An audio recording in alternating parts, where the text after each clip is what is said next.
All right, here we go.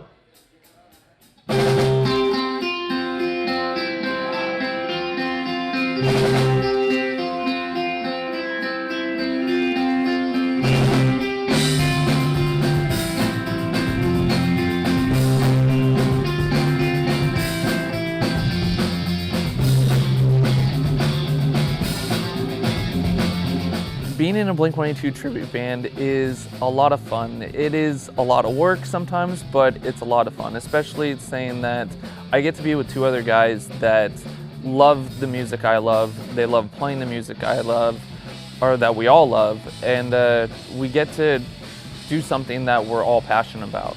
It's just all about having fun.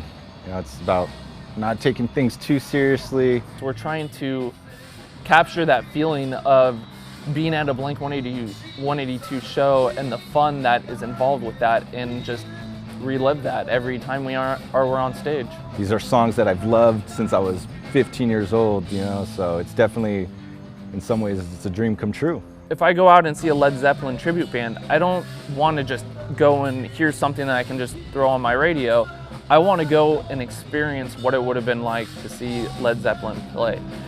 And that's what a tribute band attempts to do. They try and encompass everything that you would see at an actual show and experience from the actual band and bring that live to you. Looking like Mark, Tom, and Travis, acting like Mark, Tom, and Travis, playing like Mark, Tom, and Travis. So that somebody from a distance was like, oh man, that's Blink-182 up there. We give people the next best thing, you know, and yeah, we're not Blink-182, but I mean, if you have a few drinks in you and you're buzzed and you're watching us, you're gonna think it's Blink-182.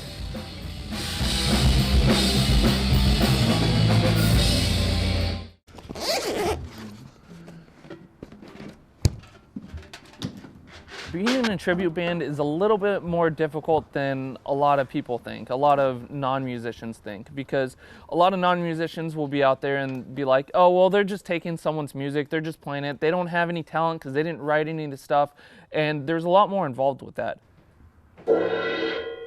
It's not about being good musicians, it's just about showing people a good time. With being in a tribute band, you're trying to encompass everything about that band. What are you doing?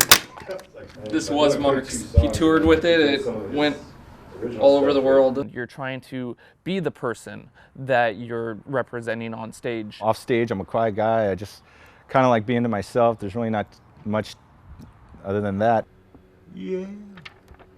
And, you know, slowly as we get more and more closer to a show, I just start to transform, you know. I start to get a little more excited, you know, and I start talking more, and then the second we hit the stage, I pretty much just let that energy take me over, and whatever I say out there, it comes from somewhere else. I don't know.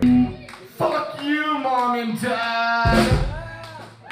I'm an artist manager here in Los Angeles, California. I used to be a promoter and booking shows in Atlanta, Nashville, and Athens, Georgia. Not happening. You know, they're branding themselves in this facet of nostalgia. It helps guide people towards your music. It helps them understand what you're shooting for. People aren't going to get on board with something that they just have no idea about. Well, do you want to swap going away to college with Don't Leave Me? I think when you come to one of our shows, you're probably not going to leave saying like, man, those guys are really good musicians. You're probably going to leave saying those guys are really fun. They seem really cool, which is awesome because honestly, I don't think we're even that cool. Being in a tribute band opposed to original music just sort of takes almost all the work out of it. And it's sort of like, instead of being like 50% work and 50% fun, you know, it's more like 10 or 20% work and like 80 or 90% fun. I mean, we all love playing music, and I'm sure, yeah, we'd all love to become famous and play music, but we're not doing this to become famous. We're doing it because we love the music, and we play it because we love the music. I've put in already 59 hours this week. I'm putting in 8 more tomorrow, and then playing the show. Yeah, I'm working tomorrow. Ever since Ever since I first heard them, I always thought like this is the type of music I want to play. I wanted to have a fun time. I want to have a good time playing music and being around people, and I saw that in Blink-182. I've been like a huge Blink fan since I was really young, and a lot of those albums stuck out to me as far as the drums, like the speed, the technique, the style. I started playing guitar and when I was like 12 years old. You know, I grew up, my dad taught me how to play guitar, but it wasn't until I heard Blink that I was like, well, this is the style I want to play. Just like everything these days, we all met on the internet.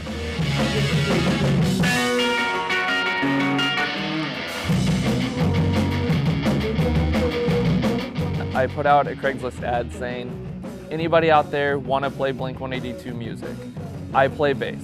I came across an ad that said, you know, Travis and Mark Hoppus looking for a Tom DeLonge for a Blink-182 tribute band. At first I was like, Eric came to one of our practices and literally like everything like came together. It was like finding that missing piece of your puzzle. We ran through like a handful of songs pretty good, and we were kind of like, well, that was cool. That night we all knew.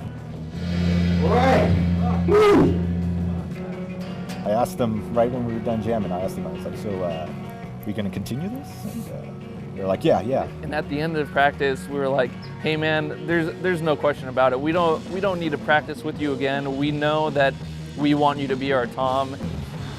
The rest is history. We separate ourselves from other tribute bands by trying to go the extra mile. Not only do we do all of our research online of watching videos of Blink-182 playing,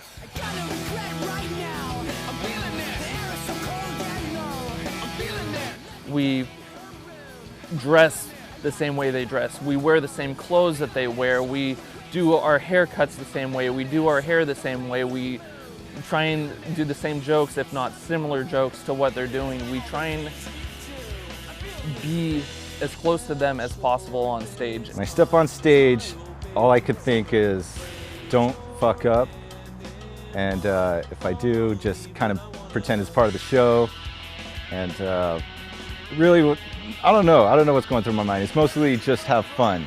Just have a good time, don't think too much, and connect with the crowd, talk to the crowd, and try to just have a good time. I have a shit ton of fun on stage. It is so much fun being able to play music I love to people that love the same music. Even if you haven't heard Blink-182, it's a challenge for us, but I like that challenge. I like the challenge of getting people to like Blink-182. If you've never heard Blink-182, we're gonna make you like Blink-182.